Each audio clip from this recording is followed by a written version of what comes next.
sea or in you. You can either choose to swim or surround yourself with water and let it take you in.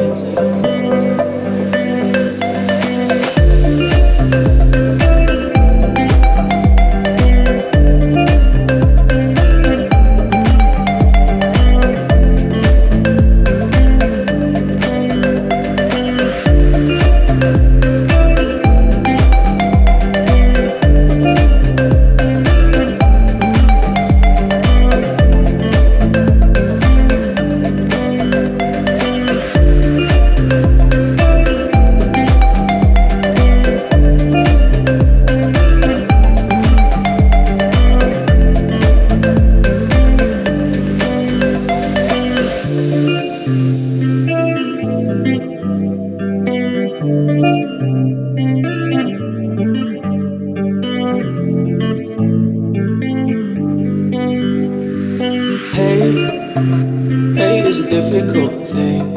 It takes you where you wanna go and starts to suck you in. And you can either fall into it or surround yourself with the good things and never let it win.